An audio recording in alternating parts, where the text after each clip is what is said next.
So today we're going to build a mini song based on the top 5 habits of Eddie that don't include tapping. Now the whole point of this is going to be to make your own thing and not just a Van Halen ripoff, and that's what this whole top 5 habits series is about. More on that later. Let's dive right in. No, not whammy dives either.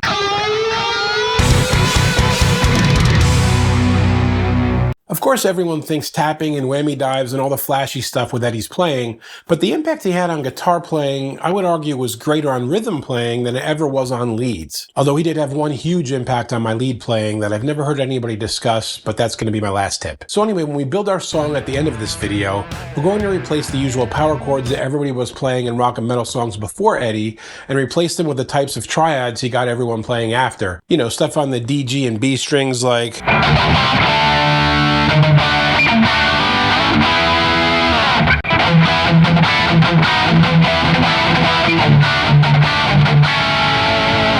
Think of players like Warren DeMartini of Rat and Jakey Lee in his days with Ozzy for example of how Eddie's rhythm playing became the sound of the entire hair metal movement. And yeah, we'll see if we can get some of that influence in our song as well. If you look at metal music before Van Halen, you think Sabbath, Judas Priest, Zeppelin, and so on. Almost all of the chord progressions and riffs you hear from these bands is dark minor key stuff.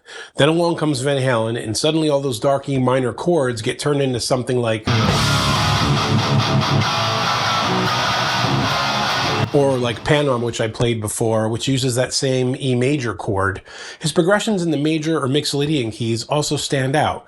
Think Beautiful Girls, or later something really happy like Top of the World.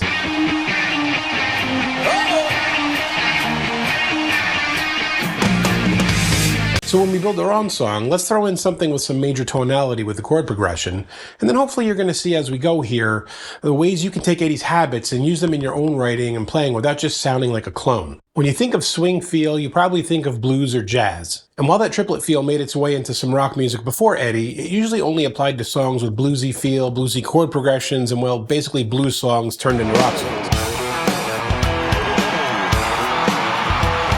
When Eddie came around, he turned swing into a metal and rock thing. Look at, say, the opening riff to I'm the One or Beautiful Girls. Now you take that I'm the One intro and play it without the swing feel.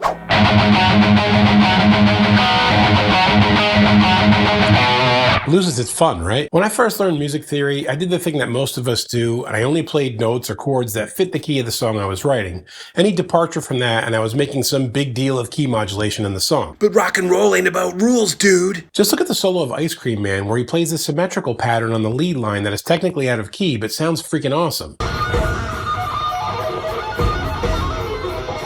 Eddie likes to favor finger symmetry sometimes over worrying about what key he's in, and it leads to some really cool sounds. When we do our song in a minute, you'll see me play this riff. And I'm doing that instead of playing what would be the diatonic, that scale there, and it just sounds cooler when it's done symmetrically. And hey, bonus, it's easier to play that way too. Perhaps the single most used Eddieism in my own playing has more to do with how you compose parts rather than a specific playing technique, but this thing is totally the difference between mediocre and very cool guitar solo parts. How many times have you seen Eddie end a solo with the big tremolo pick line up to the highest notes? Underlying the specific technique there itself is the more important concept of building your lead part to a climactic ending.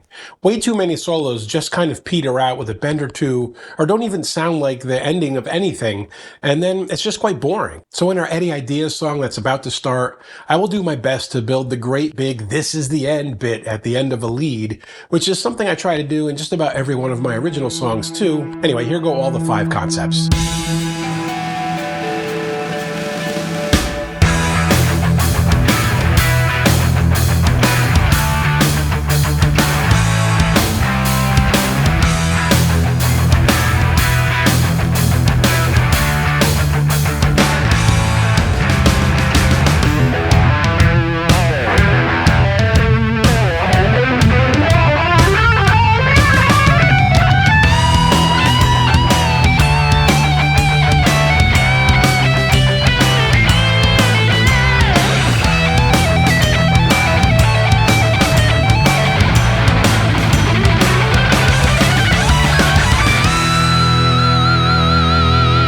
Well, guys, I hope you see there how you can apply things from your favorite players without just writing parts that sound like you're trying to copy them. It's all about looking at the concept behind the licks and parts rather than just the notes themselves. And if you like this kind of thing, check out my playlist of these top 5 habits. And if you have a specific player you'd like to see me do a breakdown like this, just drop a comment. And until next time, guys, keep making great music. Hey friends, don't forget to subscribe and turn on notifications. It makes the whole world better.